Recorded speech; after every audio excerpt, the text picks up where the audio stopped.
Rebirth of mysterious princess. Episode 6।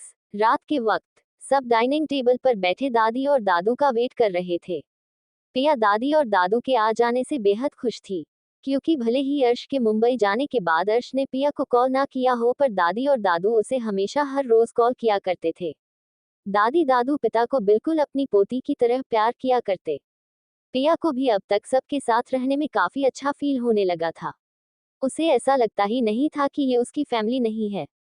उसे हमेशा यहाँ हर एक इंसान बच्चे की तरह संभालता और प्यार करता था। तभी दादू दादी के साथ डाइनिंग टेबल की ओर आते हुए अपनी प्यारी आवाज में पिया से बोलते हैं, पिया मेरा बच्चा कैसी हो। पिया उनकी आवाज सुन अचानक से स्माइल करने लगती हैं और एक बेहद खूबसूरत चमक के साथ पलटकर पीछे देखती है तो दादू मुस्कुराते हुए उसी ओर चले आ रहे थे। बाकी सभी भी अब तक दादू की ओर देखने लगे थे। पिया अपनी मीठी सी आवाज में चहकते हुए कहती हैं, जैसे आप छोड़कर गए थे बिल्कुल वैसी ही देखिए, और खड़ी होकर दादू के पास जाकर उनके गले लग जाती है। वही दादी जो कि दादू की बगल में खड़ी थी, वो थोड़े नकली गुस्से को दिखाते हुए पिया से बोलती हैं, हाँ जी ये सही है, हमें तो सभी भूल जाते हैं। दादी की बात सुन पिया मुस्कुराते हुए उन्हें देखती हैं और दादू की तरफ अपना सिर उठा उन्हें देखती है, जो कि दादी की बात सुन मुस्कुरा रहे थे। दादू थोड़ा दादी की तरफ झुकते हुए बोलते हैं, अरे ये क्या कहीं से जलने की बू आ रही है हमें। फिर पिया को देख उससे पूछते हैं, बच्चा क्या आपको आ रही है जलने की स्मेल। जलने की स्मेल पर दादू ने थोड़ा ज्यादा जोर देकर पिया से पूछा। पिया जैसे ही कुछ बोलने को होती है कि श्रेयांश उछलते हुए दादी के पास जाकर दादी को पीछे से हक करते हुए कहता है, अरे मेरी प्यारी दादी आप ऐसे क्यों बोलती हो, आपकी सबसे ज्यादा जरूरत तो मुझे ही पड़ती है। आपको ये नहीं पता क्या कि ग्रैंड डॉटर्स को सबसे ज्यादा प्यार उनके दादू से मिलता है, और ग्रैंड सनस को सबसे ज्यादा प्यार उनकी ग्रैंड मम्मा से मिलता है। तो आप ना सिर्फ मुझे ज्यादा प्यार करना, बाकी किसी को करने की कोई जरूरत नहीं है, बिकॉज यहाँ सब के सब देवल भरे पड़े हैं। बस मैं ही एक क्यूट लिटिल इनोसेंट बेबी हूँ यहाँ। दादी उसकी बातें सुन प्यार से मुस्कुराते हुए श्रेयांश के गालों को अपने हाथ से सहलाते हुए जैसे ही कुछ बोलने को होती हैं कि तभी निहित चिढ़ भरी आवाज में कहता है, ओहे हाँ देखो भी कौन खुद को क्यूट लिटिल इनोसेंट बेबी बोल रहा है, जो खुद एक नंबर का बदतमीज शैतान। और फिर अपने बालों में हाथ फेरते हुए बोलता है, और क्या। श्रेयांश अपनी आंखें छोटी कर दांत पिसते हुए बोलता है, जब मैं वो सब हूँ ही नहीं तो याद आएगा भी कैसे। और हाँ बार बार अपना इंट्रोडक्शन मत दिया करो, यहाँ सबको पता है कि तुम ही यहाँ सबसे बड़े वाले नालायक, बदतमीज और शैतान हो, समझे। फिर अपनी चुटकी बजाते हुए निहित से बोलता है, और क्या कहा तुमने कि मैं क्यूट नहीं हूँ। हाँ पहले तो तुम यहाँ से निकालो और अपनी शिविका डार्लिंग से अपनी आंखों का ऑपरेशन करा कर आओ, फिर देखना कि मैं कितना क्यूट और हैंडसम हूँ। Got it. निहित जो कब से श्रेयांश की बातें सुन अपना अलग अलग एंगल से मुंह बनाकर श्रेयांश की एक्टिंग कर रहा था, जब उसके कानों में शिविका नाम पड़ता है तो वो अपनी आंखें बड़ी कर श्रेयांश को घूरता है। वही डाइनिंग टेबल पर बैठे बाकी सब वहां चल रहे वॉर का ट्रेलर देखते हुए और मुस्कुरा रहे थे, पर वही अर्श तो पिया के डाइनिंग टेबल से उठने से लेकर दादू के हक करने तक, या ये कहे अब तक अपनी तिखी निगाहों से उसे घूरे जा रहा था और सोच रहा था, लिटिल रैबिट तुम्हें तो इतनी खुशी मेरे आने पर भी नहीं हुई थी जितना दादी दादू के आने पर हो रही है। यहाँ तक कि सीधा उनको हक करने के लिए चली गई, मुझे तो अभी तक तुमने कभी खुद से देखा तक नहीं, तुम रूम में आओ तब बताता हूँ तुम्हें। वही अब तक श्रेयांश और निहित की बहस युद्ध का रूप लेने लगी थी। ये देख हर्ष अपनी सर्द आवाज में बोलता है, तुम दोनों को शायद आज की अपनी पनिशमेंट याद नहीं, कोई बात नहीं, मैं फिर से याद दिलाने के लिए रेडी हूँ। बस उन दोनों का इतना सुनना था कि श्रेयांश और निहित की हवाएं उड़ जाती हैं। दोनों ना आव देखते हैं और ना ताव झट से अपनी रफ्तार पकड़ अपनी जगह पर वापस आकर बैठ जाते हैं। पिया जो कि कुछ देर पहले हो रहे वॉर को देख कंफ्यूज थी कि आखिरकार ये हो क्या रहा है, अब वहां पसरे शांति को देख हैरानी से मुंह खोले सोचती है, ये क्या था। अभी अभी तो यहाँ सेकंड कोल्ड वॉर की स्टार्टिंग हो रही थी, अब तो ऐसा लग रहा है जैसे अभी कुछ देर पहले यहाँ कुछ हुआ ही नहीं है। तभी उसे अर्श की चिड़न और गुस्से से भरी आवाज सुनाई देती है, तुम्हें वही रहना है या यहाँ आना भी है। पिया अर्श की बात सुन उसे देखती है, जो कि उसे ही अपनी जानलेवा आंखों से घूर रहा था, जैसे कि अभी उसे खा जाएगा। पिया मुंह बनाते हुए उसे देख अपनी जगह पर आते हुए सोचती है, कभी कभी तो इतने प्यार से देखते हैं जैसे मुझसे कितना प्यार करते हैं, पर वही कभी कभी ऐसे देखते हैं जैसे मैं इनकी कोई दुश्मन हूँ। पिया अब चुपचाप अर्श के बगल में आकर बैठ जाती है, क्योंकि अर्श ने आज ही उसे अपनी वार्निंग देते हुए कहा था अगर वो उससे अलग डिनर करने बैठी तो वो उसे बिल्कुल नहीं छोड़ेगा। वही दादी और दादू भी अपनी जगह लेते हैं तो दादी चेयर पर बैठते हुए अर्श से कहती हैं, अर्श आप क्यों हमारी पिया को ऐसे डांट रहे हैं, उसने क्या किया? अर्श बिना कुछ बोले सिर्फ एक नजर दादी को देखता है और फिर अपना डिनर करने लगता है। दादी भी अर्श के नेचर को बखूबी जानती थी, इसलिए वो भी ज्यादा ना बोलते हुए अपना डिनर करने लगती है। इस वक्त पूरे डाइनिंग एरिया में शांति पसरी हुई थी, पर अभी भी श्रेयांश और निहित में आंखों ही आंखों वाला वॉर छिड़ा हुआ था और ये सब ईवान, रेहान और मानव बैठे देख रहे थे। पिया भी अब तक अर्श की आवाज सुन डर से चुपचाप अपना सिर झुकाए डिनर कर रही थी। कुछ देर बाद डिनर कर जैसे ही सभी अपने अपने रूम्स में जाने को होते हैं, तभी उन्हें कृष्ण की आवाज सुनाई पड़ती है। कृष्ण बड़े ही मस्ती में अपना एक हाथ अपने पैंट की पॉकेट में डाले दूसरे हाथ की इंडेक्स फिंगर में कार की किस को गोल गोल घुमाते हुए अपनी होठों पर कातिलाना स्माइल लिए सबके पास चला आ रहा था। वही पिया कृष्ण को देख खुश होते हुए बोली, वाओ कृष्ण भाई आ गए, इसका मतलब आज फिर से गेम खेलने को मिलेगा और साथ में ढेर सारी मस्ती भी करने को मिलेगी। I am so happy. पिया के कृष्ण के आने से इतना खुश देख और ऊपर से कृष्ण को कृष्ण बोलता सुनकर तो जैसे अर्श के तन बदन में आग लग गई थी।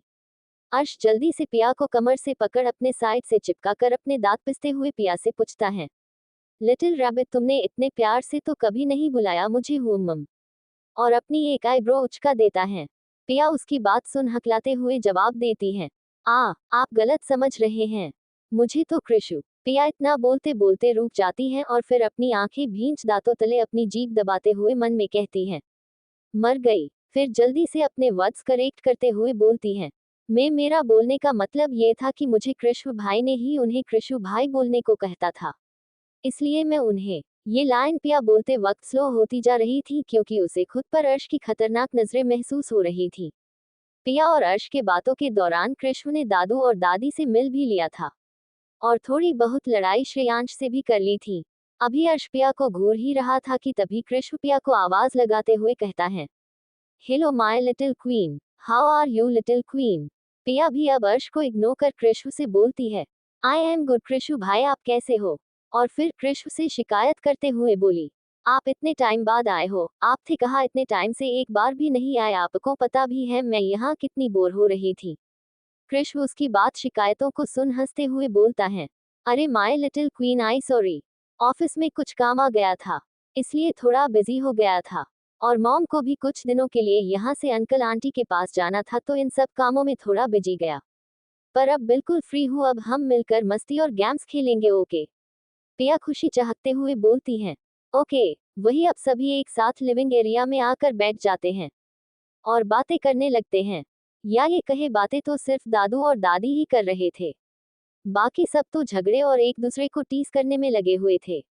पिया और कृष्ण को यूं हंसते खिलखिलाते देख हर्ष तो बस अपना मन मसोट कर गुस्से का घुट पी रहा था, या ये कहे जलन का घुट पी रहा था, क्योंकि न तो वो अपनी लिटिल रैबिट को कुछ कह सकता था और नहीं कृष्ण को। तभी अर्श को यू पिया और कृष्ण को घूरता देख ईवान उसके पास आकर बैठते हुए बोलता है, भाई देख ले तेरी गैर मौजूदगी में लिटिल रैबिट को सब ने कैसे अपने अपने ग्रुप में शामिल कर लिया है। फिर अर्श की जलन की आग में घी डालते हुए कहता है, देख ले मुझे तो लगता है अब यहाँ तेरी कोई वैल्यू नहीं है, देख तो जरा लिटिल रैबिट कैसे तुझे इग्नोर कर अपने कृष्ण भाई के साथ बिजी है। अब तो अर्श ईवान को अपनी खा जाने वाली नजरों से ताड़ते हुए आने दांत भींच लेता है, जैसे बोल रहा हो, अपनी गंदी काली जबान बंद करो वरना मुझे काटने में जरा भी देरी नहीं लगेगी। ईवान अपने कंधे उचकाकर अर्श से बोलता है, मैं तो बस बता रहा था, इसमें इतना हाइप क्यों हो रहा है तो। अर्श एक नजर ईवान को देखता है और फिर पिया को जो खुलकर स्माइल कर रही थी, फिर खुद में बुदबुता है, तुम चलो तुम्हें तो मैं बताता हूँ, बड़ा कृषु कृषु कर रही हो ना, अब अर्शु अर्शु करोगी।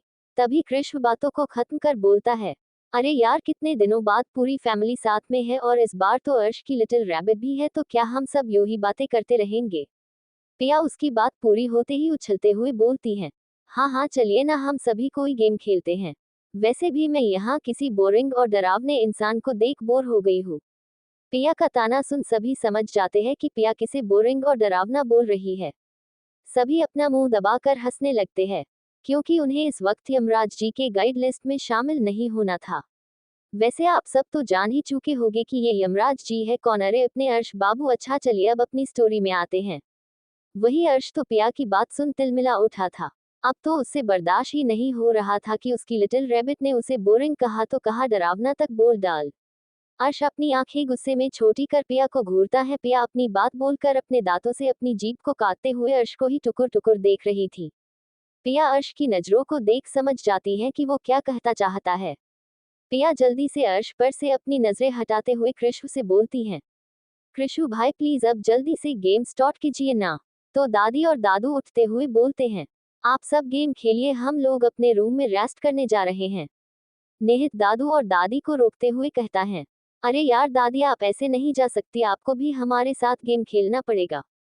तो श्रेयांश बीच में कूदते हुए बोलता है, हाँ हाँ ऐसे कैसे आप लोग चले, सुना नहीं इस घुंघराले बालों वाले मॉन्स्टर ने क्या कहा कि आज पूरी फैमिली एक साथ गेम्स खेलेगी।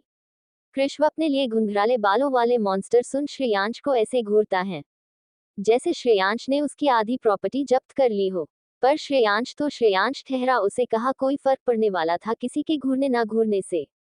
वो तो कृष्व को मुंह बनाकर इग्नोर कर देता है और गेम डिसाइड करने लगता है। दादी उन सब को देख बोलती हैं, अरे बच्चा अब हमारी थोड़ी ना गेम्स खेलने की उम्र है, ये सब आप लोग ही खेलो, अच्छा लगता है। तो इस बार दादू बोलते हैं, लो कर लो बात, ये खुद को बुढ़िया बोल रही है और हम यूं ही इन्हें बुढ़िया बोल दे तो हमारे सिर पर चढ़ तांडव करने लगती हैं। दादी अपनी आंखें दिखाते हुए कहती हैं, हमने आपको भी बूढ़ा बोला समझे आप, और आप क्या बोल रहे हैं कि हम आपके सिर पर चढ़कर तांडव करते हैं, कब किया ऐसा हमने, जरा आप हमें बताने की मेहरबानी करेंगे। तो दादू दादी को देखते हुए बोलते हैं, देखिए गुलाबो जी, दादू दादी को प्यार से गुलाबो बुलाते हैं इसलिए गुलाबो। आपने आज बोल दिया सो बोल दिया, आप होंगी भले बूढ़ी पर हम तो अभी बच्चे हैं और हम तो गेम बिल्कुल खेलेंगे, आपको जाना है तो जाए। वैसे भी अब आप जैसी बुढ़िया कहाँ खेल पाएगी गेम्स। और वही काउच पर आराम से बैठ जाते हैं। दादी उनकी बात सुन अपना मुंह बनाते हुए बोलती हैं, हम भी खेलेंगे गेम्स, कुछ लोगों तो अपने दांत गवा बैठेंगे तो भी खुद को जवान कहने से नहीं कतराए। दादी ये सब दादू को तंज कसते हुए कहती हैं। दादू और दादी की इन स्वीट स्वीट झगड़े को देख सभी मुस्कुरा रहे थे। वही हमारे कुंभकर्ण जी यानी कि श्रेयांश, जो कि अभी अभी पेट भरकर डिनर कर आए थे, वो अब फिर से स्नैक्स लेकर खाते हुए दादी और दादू की छोटी छोटी नोकझोंक देख रहा था। निहित तो अपना पेट पकड़ हंसने में लगा हुआ था। कृष्ण दादी और दादू को देख बोलता है, अरे दादी आप क्यों हम सिंगल लोगों को जेलेस फील करवा रही है। दादी भी चढ़ी हुई बोलती हैं, हाँ तो हमने रोका है आपको सिंगल रहने को, नहीं ना तो फिर क्यों हो आप सिंगल, और वैसे भी आपके बिग बॉस ने भी तो अब शादी कर ली है ना, तो अब आप सब भी कर लीजिए और जल्दी जल्दी अपने अपने बच्चों को हमारे साथ खेलने के लिए यहाँ इस दुनिया में लाइए। कृष्ण तो अपना मुंह खोले दादी को देखता है और फिर जल्दी से बोला, अरे दादी आप कहाँ फ्यूचर में ट्रैवल करने लगी, अभी तो हम मिंगल भी नहीं हुए कि आप यहाँ बेबीज लाने के सपने देख रही थी। अब तक जो अर्श चुपचाप बैठा सब देख और सुन रहा था वो इरिटेट होते हुए बोलता है, तुम सबको गेम खेलना भी है या मैं जाऊं, वैसे भी मुझे काफी काम है। पिया जल्दी से बोलती हैं, नहीं नहीं मुझे गेम खेलना है। फिर अर्श को देखती हैं जो कि उसे ही घूर रहा था। अर्श को देख पिया भी शांति से बैठ जाती हैं। कृष्ण भी सारी बातों को इग्नोर कर गेम सेलेक्ट करता है। वो लीना को बोल एक बाउल में काफी सारे चिट लेकर आने को कहता है जिसमें डेयर लिखे हुए थे। सभी आकर नीचे कार्पेट पर बैठ जाते हैं, बस दादी और दादू ही काउच पर बैठे गेम स्टार्ट होने का वेट कर रहे थे। थोड़ी देर में गेम स्टार्ट होने को होती है।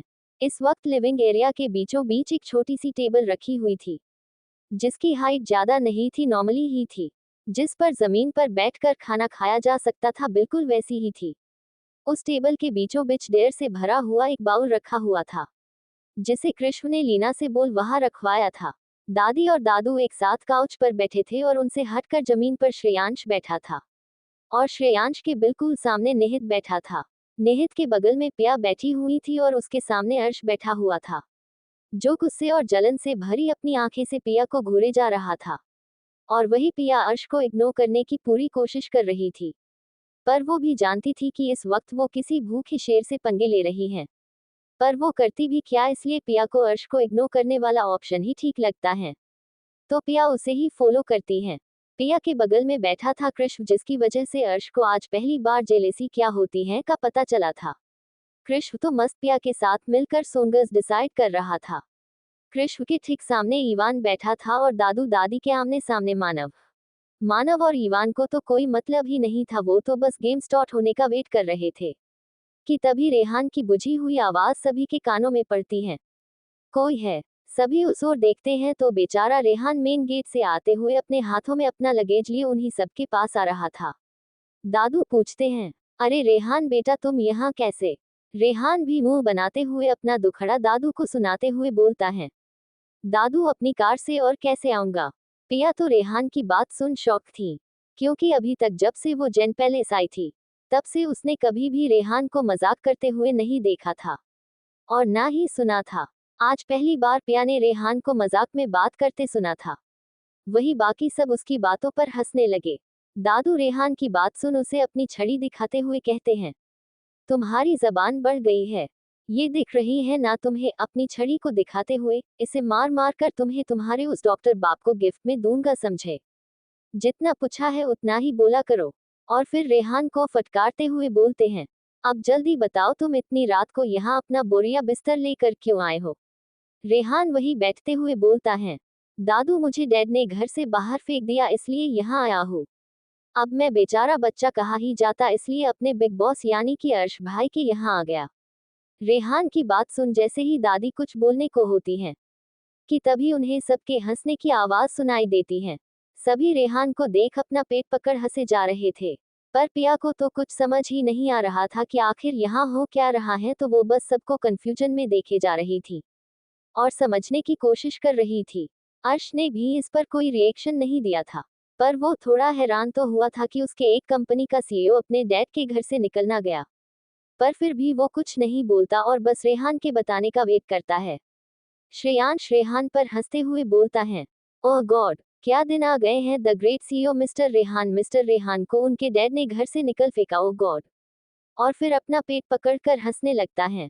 दादी थोड़े गुस्से में श्रेयांश को डांटते हुए बोलती हैं, श्रेय क्या आप अपना हंसना बंद करेंगे? और वैसे भी अभी जैसे रेहान को उनके डैड ने उन्हें घर से निकाला है, ये काम हम भी कर सकते हैं, समझे आप? या हम करके बता पड़ेगा? हाँ।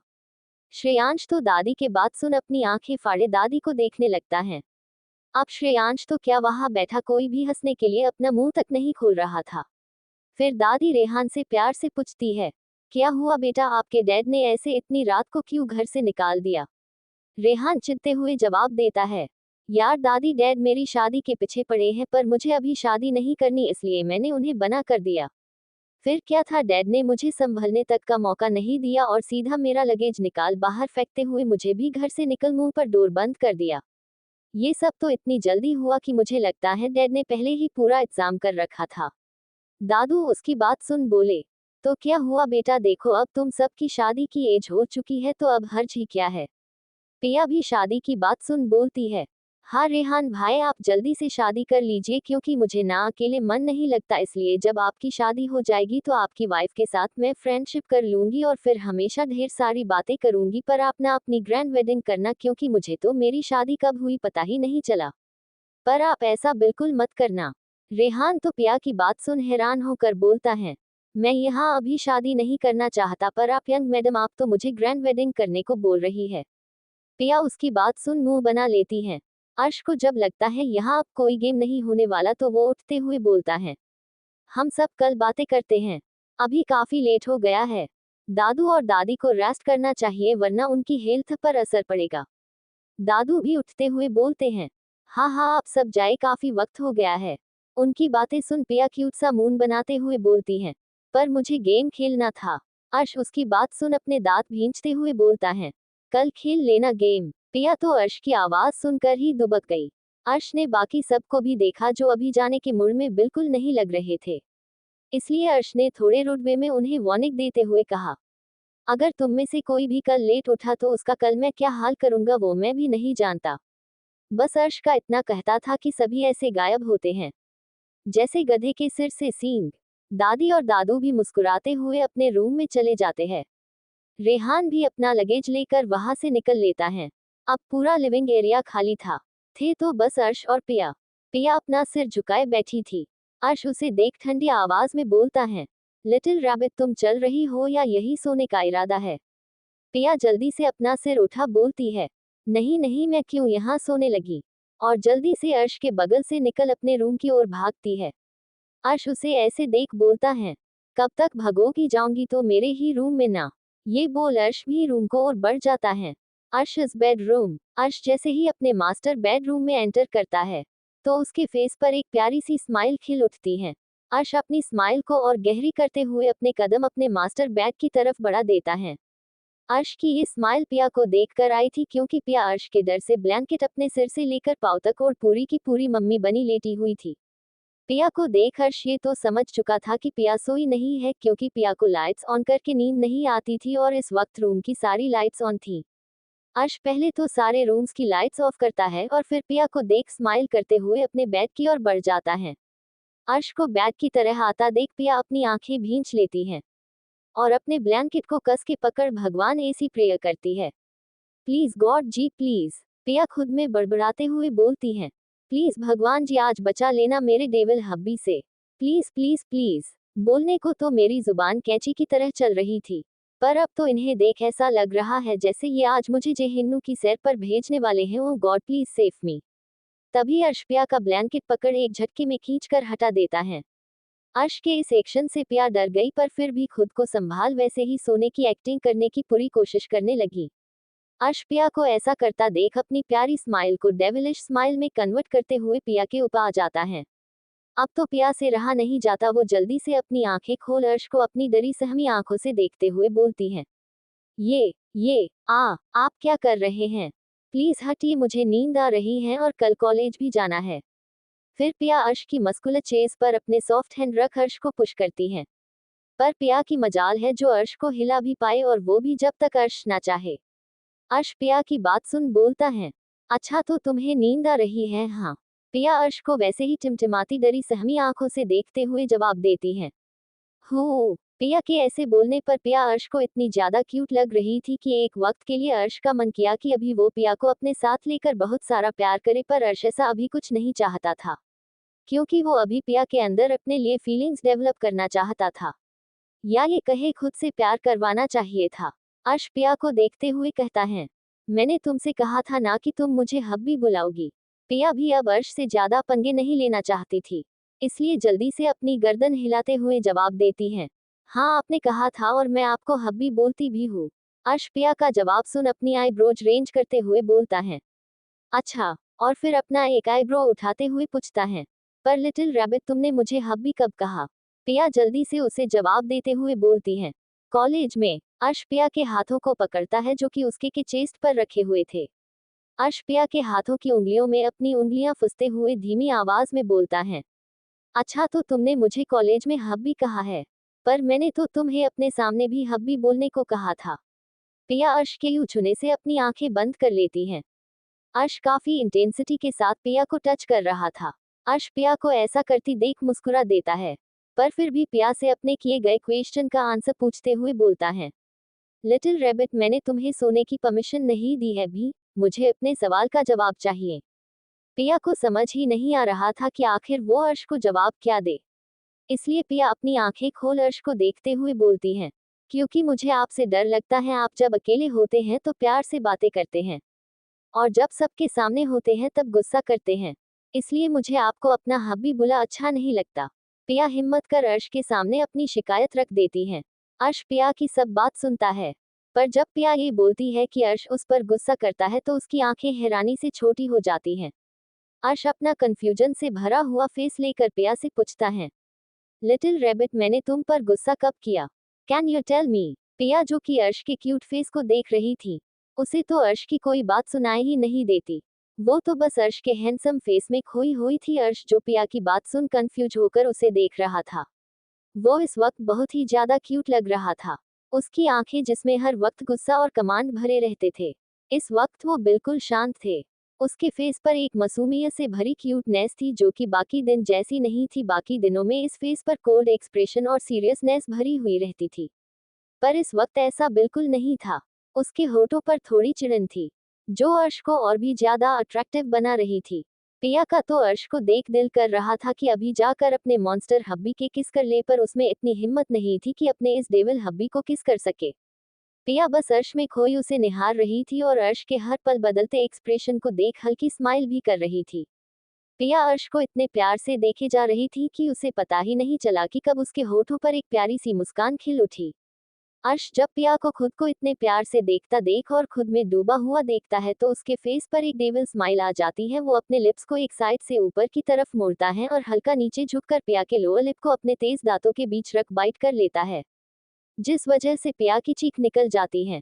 अर्श के ऐसे बाइट करने से पिया होश में आ जाती है और अर्श की पकड़ से छूटने की कोशिश करते हुए नाराजगी से मुंह फुलाते हुए बोलती है, आप सच में बहुत बुरे हैं, छोड़िए मुझे। अर्श पिया के गाल को अपने एक हाथ से सहलाते हुए और दूसरे हाथ से पिया की कमर को सहलाते हुए बोलता है, पहले मेरे सवाल का जवाब दो फिर छोड़ूंगा।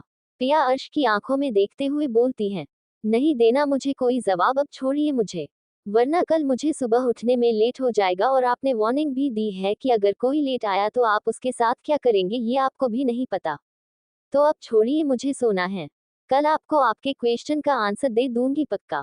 पिया ये सब अपना क्यूट सा पप्पी फेस बनाकर बोल रही थी, जिस वजह से वो इस टाइम काफी प्यारी लग रही थी। अर्श तो उसे देख बिना कुछ जवाब दिए सीधा उसके सॉफ्ट पिंक लिप्स पर अपने डार्क लिप्स रख किस करना शुरू करता है। पिया की आंखें एक बार फिर हैरानी से फैल जाती हैं। वो अर्श के इस रिएक्शन से पूरी की पूरी ब्लैंक हो चुकी थी, उसे समझ ही नहीं आ रहा था कि आखिर अर्श को हुआ क्या। वही अर्श अपनी आंखें बंद किया पिया के होठों को सक करते हुए पूरे पैशन के साथ पैशनेट किस किए जा रहा था, पर अर्श का मन उससे आगे बने का कर रहा था, जिस वजह से अब अर्श पिया को किस की साथ साथ बाइट भी करना शुरू करता है। पिया को अर्श के बाइट करने से दर्द हो रहा है, पर पिया की दर्द से निकलती सिसकियां अर्श और उसके मुंह में ही घुट जा रही थी। 20 मिनट की किस के बाद जब अर्श को फील होता है कि पिया को सांस लेने में प्रॉब्लम हो रही है तो वो पिया के लिप्स को छोड़ देता है, पर अभी भी अर्श का मन पिया को किस करने का कर रहा था। अर्श अपने होठ को पिया के गले पर रख लिक करते हुए चलाने लगता है। पिया अर्श के ऐसा करने से उसकी शर्ट की कॉलर को टाइटली पकड़ लेती है और अपनी बेकाबू सांसों को कंट्रोल करने की कोशिश करते हुए बंद आंखों के साथ कहती है, हब्बी। अर्श जो कि अपना कंट्रोल खो चुका था, पिया की इतनी मैग्नेटिक आवाज को सुन वो रुक जाता है। अर्श अपना सिर उठा पिया के फेस को देखता है जो कि कुछ अर्श के करीब आने से लाल पड़ चुका था और कुछ सांस न ले पाने की वजह से लाल हो गया था। पिया अपनी सांसें संभालते हुए अर्श को देखती है। अर्श जल्दी से पिया के ऊपर से हट अपने जगह पर लेट जाता है और पिया को अपनी बाहों में समेटते हुए गहरी सांस लेते हुए कहता है, सॉरी बेबी, पता नहीं कैसे पर।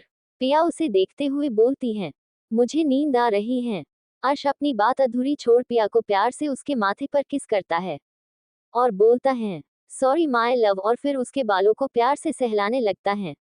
वही पिया अर्श के मुंह से सॉरी माय लव सुन उसे देखने लगती है। उसे समझ ही नहीं आता कि अर्श क्या सच में उससे प्यार करता है। अर्श पिया को देख बोलता है, सो जाओ अब। पिया भी उसकी बात सुन जल्दी से अपना सिर हाँ में हिला अपनी आंखें बंद कर देती है। अर्श एक नजर अपनी बाहों में सो रही पिया को देखता फिर अपनी आंखें बंद कर वो भी सोने की कोशिश करने लगता है। सुबह के वक्त अरोड़ा हाउस। जानकी आंटी श्रीशा को देख इरिटेट हो चुकी थी। वही श्रीशा अपने सर पर हाथ फेरते हुए बोलती है, अरे यार जानू देखो ना, यहाँ कहीं भी नहीं मिल रहा। जानकी आंटी जो कि अपनी कमर पर हाथ रखे श्रीशा को ही घूरे जा रही थी, वो श्रीशा की बात सुन चिढ़ते हुए बोलती है, तेरा सामान, तेरे कपड़े, तेरा रूम मुझे क्या पता कहाँ है। जब देखो तब कोई ना कोई चीज यहाँ से वहां रखती रहती है और फिर पूरा घर सिर पर उठाकर उसकी खोज में लग जाती है। अरे कम से कम खुद तो लगती ही है, पर उसमें मुझे भी समेट लेती है। कब बाज आएगी ये लड़की, मुझे तो कुछ समझ ही नहीं आता। श्रीशा जानकी आंटी की बातें सुन फ्रस्ट्रेट होते हुए कहती है, यार जानू प्लीज ताने और बातें बाद में सुना लेना, पहले आप मेरी ड्रेस ढूंढने में हेल्प करो, वरना मुझे कॉलेज के लिए लेट हो जाएगा, प्लीज यार जानू। जानकी आंटी श्रीशा की बात सुन कुछ नहीं बोलती और श्रीशा को साइड कर उसके रूम में चली जाती है। श्रीशा भी उनके पीछे पीछे हो लेती है। कुछ ही देर में जानकी आंटी श्रीशा को उसकी ड्रेस ढूंढकर पकड़ा देती है। श्रीशा भी जल्दी से रेडी होकर कॉलेज के लिए निकल जाती है। वही आज फिर से अर्श ही पिया को कॉलेज ड्रॉप करने आया था। पिया जब कार से उतरने को होती है तो अर्श उसका हाथ पकड़ लेता है। पिया पीछे मुड़ अर्श को देखती है तो अर्श उसे अपने करीब खींचते हुए पिया के गालों पर किस कर बोलता है, लिटिल रैबिट, मैं आज तुम्हें पिक करने नहीं आऊंगा क्योंकि आज मेरी मीटिंग है, तो प्लीज जान अपना ख्याल रखना और मैं तुम्हें पिक करने के लिए रेहान को भेज दूंगा, ओके। पिया उसकी बात सुन बस हाँ में अपनी गर्दन हिला देती है। अर्श भी अब उसे जाने को बोल देता है। पिया वहां से कॉलेज में चली जाती है। अर्श भी अपनी कार स्टार्ट कर ऑफिस के लिए निकल जाता है। पिया जब क्लास में आती है तो देखती है आज श्रीशा नहीं आई थी, सिर्फ भूविका ही अपना सिर नीचे किए बैठी थी। पिया की क्लास में आते ही पिया की नजर भूविका पर जाती है, जो कि अपना झुकाए बैठी थी। पिया को श्रीशा भूविका के पास बैठी दिखाई नहीं देती तो पिया सोचती है शायद श्रीशा को कॉलेज आने में लेट हो गया होगा। तो पिया भूविका को देखती है। भूविका अपना सिर झुकाए बैठी थी। पिया भूविका को ऐसे देख थोड़ी कंफ्यूज हो गई क्योंकि भूविका एक हंसमुख लड़की थी, पर आज पिया को उसकी हंसी कहीं गायब दिख रही थी। पिया जल्दी से भूविका के पास जाकर बोलती हैं, गुड मॉर्निंग भूवी, कैसी हो? और भूविका के बगल में बैठ जाती हैं। भूविका पिया की आवाज सुन अपना सिर ऊपर उठती है तो पिया भूविका का फेस देख परेशान हो जाती है। पिया भूविका को देख परेशान होते हुए उससे पूछती है, हे, क्या हुआ भूवी, तुम रो क्यों रही हो? कॉलेज में किसी ने तुम्हें कुछ कहा क्या? पिया को अपनी इतनी टेंशन लेते देख भूविका पिया के गले लग रोने लगती है। पिया को तो कुछ समझ ही नहीं आ रहा था कि आखिर भूविका रो क्यों रही है, पर उसे भूविका को रोता देख बिल्कुल अच्छा नहीं लग रहा था। तभी श्रीशा भागते हुए उनके पास आती है और दोनों के पास बैठ हाफते हुए बोलती हैं, सॉरी यार, आज लेट हो गई। श्रीशा ने अभी तक भूविका को पिया के गले लगे हुए नहीं देखा था। वो तो अभी बस अपनी आंखें बंद कर गहरी गहरी सांसें ले रही थी। श्रीशा जब नॉर्मल हो जाती है तो पिया और भूविका को देखती है। श्रीशा भूविका को पिया के गले लगे देख बोलती हैं, अरे तुम दोनों को क्या हुआ, और ये भूवी क्या घर से सोकर भी नहीं आई जो यहाँ तेरी बाहों में सो रही है? फिर अपने मुंह पर हाथ रखते हुए थोड़ी नौटंकी करते हुए बोलती हैं, हु डब्ल्यू पिया, अगर जीजू ने तेरे को ऐसे भूविका को हक करते हुए देखा तो बेचारे मेरे हैंडसम जीजू का दिल कितना जलेगा, कुछ तो फिक्र कर अपने उनकी। पिया श्रीशा की बातें सुन चढ़ते हुए बोलती है, शूट अप श्री, अभी मजाक करने का वक्त नहीं है। देखना पता नहीं क्यों भूविका उसी टाइम से रोए जा रही है। पिया की बात सुन श्रीशा सीरियस होते हुए बोलती है, व्हाट, तो तूने मुझे पहले क्यों नहीं बताया? और फिर श्रीशा भूविका के सिर पर हाथ फेरते हुए बोलती हैं, भूवी यार प्लीज, अगर कोई बात तुझे परेशान कर रही है तो हमें बता, पर यार ऐसे रो मत। भूविका श्रीशा की बात सुन अपना सिर उठती हैं। श्रीशा और पिया भूविका की हालत देख हैरान परेशान हो जाते हैं, क्योंकि हमेशा हंसने खेलने वाली भूविका आज कोई और ही भूविका दिख रही थी, जैसे उसकी सारी मासूमियत एक ही दिन में उससे छीन ली गई हो। भूविका जैसे ही कुछ बोलने को होती हैं, तो पिया उसे रोकते हुए कहती हैं, रुको, पहले तुम पानी पियो उसके बाद बताना। श्रीशा भी पिया की बात पर सहमत होते हुए बोलती हैं, हाँ भूवी, पहले तू पानी पी उसके बाद कुछ बताना। और फिर पानी की बोतल भूविका को पकड़ा देती हैं। भूविका पानी पीने के बाद शांत होती हैं। थोड़ी देर बाद भूविका कुछ हद तक शांत हो चुकी थी। पिया उसके आंसू पोंछे हुए पूछती हैं, अब बताओ क्या हुआ और तुम इतना रो क्यों रही थी?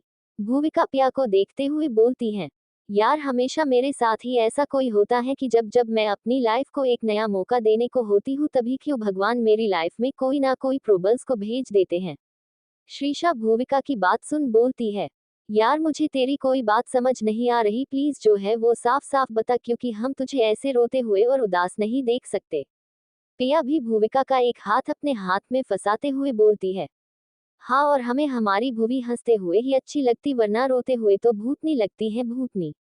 भूविका पिया की बात सुन बस थोड़ा सा मुस्कुराती है और फिर अपनी नम आंखों से उन्हें देखते हुए बोलती है, काश तुम दोनों पहले मुझे मिले होते तो मैं कभी इतनी वीक और डरी सहमी रहने वाली लड़की नहीं होती। पिया और श्रीशा भूविका की बातें सुन पहले एक दूसरे को देखते हैं, फिर भूविका को। भूविका अपना सिर झुकाए आगे बोलती है, पता है जैसी मैं तुम दोनों को दिखाती हूँ मैं वैसी बिल्कुल नहीं हूँ। कभी कभी इंसान को अपना दर्द छुपाने के लिए अपने चेहरे पर एक नकली मुस्कान की चादर ओढ़नी पड़ती है, जिससे बाहरी दुनिया को ये लगता है कि सामने वाला कितना खुश है, पर वो क्या जाने कि उस इंसान के अंदर कितना दर्द छुपा है। पता है मेरे पास मेरी एक फैमिली तो है बस नाम के लिए, मेरी मम्मी जो कि बस अपने बेटे को ही सबसे ज्यादा प्यार करती है।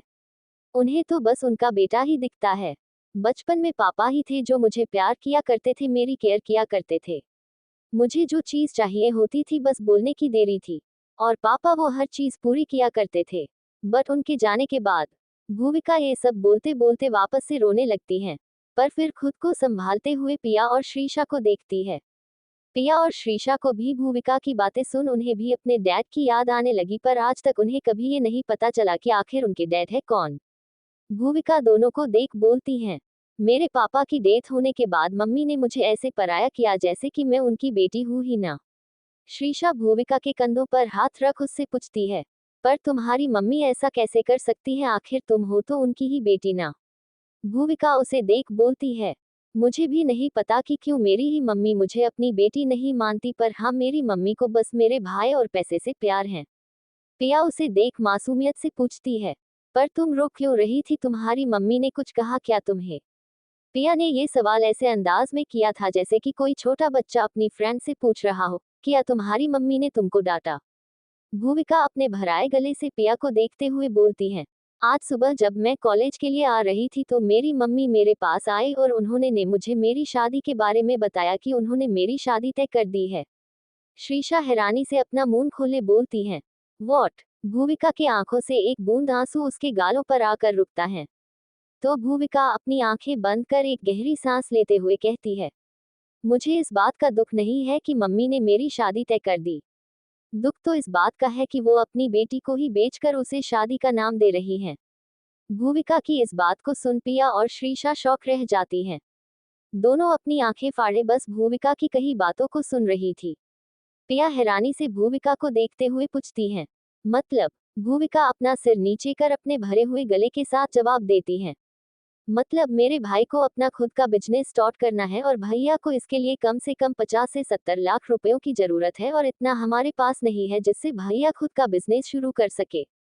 पिया और श्रीशा भूविका की सारी बातें बड़े ध्यान से सुन रही थी। वही भूविका आगे कहती हैं, और मेरे भैया के एक प्रोजेक्ट मेंबर जो कि इनका बिजनेस स्टार्ट करने में मदद कर रहे हैं, उन्होंने मेरे भैया के सामने ये शर्त रखी है कि अगर मेरी शादी उनसे करा दी जाती है तो वो भाई को मुंह मांगी कीमत देने को तैयार हैं। श्रीशा भूविका की बात को बीच में उसे रोकते हुए बोलती है, यार भूवी कहीं ये जो तुम्हारे भैया की हेल्प करना चाहते हैं वो तुमसे प्यार तो नहीं करते जैसे कि अर्श जीजू पिया से करते हैं, और जैसे उन्होंने पिया से उसकी मदद करने के बदले शादी की वैसे ही तुम्हारे साथ भी तो नहीं हो रहा ना। पिया भी श्रीशा की बात सुन बोलती हैं, हाँ यार ऐसा भी तो हो सकता है कि उन्हें तुम पसंद हो और वो तुम्हें अपने पास रखने के लिए ऐसा कर रहे हो। भूविका दोनों की बातों पर अपना सिर न में हिलाते हुए बोलती हैं, नहीं ऐसा कुछ भी नहीं है।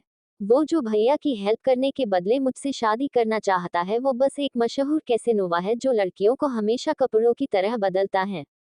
हमेशा क्या, एक दिन में कई बार बदलता है। पिया कंफ्यूजन से अपना सिर खुजलाते हुए पूछती है, कैसेनोवा? तो फिर तुम इस आदमी के सामने कैसे आ गई, मतलब कि तुम्हारे बारे में इस आदमी को कैसे पता चला? श्रीशा भी पिया की बात में पॉइंट को देख पूछती है, हाँ यार भूवी, इस घटिया आदमी को आखिर तुम्हारे बारे में पता कैसे चला, और वैसे ये बताओ कि ये इस आदमी का नाम क्या है? और अगर ये आदमी तुम्हारे भैया की हेल्प करने के लिए तैयार हुआ है तो इसका मतलब ये है कि ये जरूर कोई न कोई बहुत बड़ा बिजनेसमैन होगा। भूविका दोनों के देखते हुए बोलती है, उस आदमी का नाम अविराज मित्तल है। श्रीशा मुंह बनाते हुए कहती है, हेनन, अविराज मित्तल, मैंने ये नाम तो आज पहली बार सुना है। अच्छा ये सब छोड़ो और ये बताओ कि तुम्हारे बारे में इसे बताया किसने? भूविका श्रीशा के सवाल को सुन उसे देखते हुए बोलती है, वो ये एक दिन हमारे घर आया हुआ था और तब मैं कॉलेज से घर जा रही थी, तभी इसने मुझे मेरे घर पर देखा और फिर उसके कुछ टाइम बाद ही इसने भैया के सामने ये ऑफर रखा। पिया भूविका देख बोली, यार तुम्हारे भैया और मम्मी कैसे हैं, उन्हें सोचना चाहिए कि तुम उस जैसे आदमी के साथ अपनी पूरी लाइफ कैसे बीता सकती हो। भूविका अपने आंसू साफ करते हुए बोलती है, मैंने कहा ना, मेरे भाई और मम्मी को सिर्फ पैसे से प्यार है और किसी चीज से उन्हें कोई फर्क नहीं पड़ता। जब मेरी भाभी ने मेरे भाई को ऐसा करने से मना किया तो उन्होंने भाभी को बहुत मारा। इतना बोल भूविका अपने रुके हुए आंसुओं को और नहीं रोक पाती और रोने लगती है। तो पिया और श्रीशा उसे शांत कराने की कोशिश करने लगती है। तभी क्लास में लेक्चरर आ जाती हैं। उन्हें देख भूविका भी अब शांत होकर बेमन से क्लास अटेंड करने लगती हैं। ऐसे ही कॉलेज टाइम ओवर हो जाता है। पिया और श्रीशा भूविका को अपना ख्याल रखने का बोल अपने अपने घर चले जाती हैं। जैसा कि अर्श ने पिया को बताया था, आज पिया को पिक करने अर्श नहीं आया था। पता नहीं क्यों, पर पिया को ये अच्छा नहीं लगा। वो भी चुपचाप कार में बैठ पैलेस के लिए निकल जाती हैं। Thank you for listening. Like और कमेंट करना ना भूलें और मोर स्टोरीज के लिए सब्सक्राइब करें। मिलते हैं नेक्स्ट वीडियो में।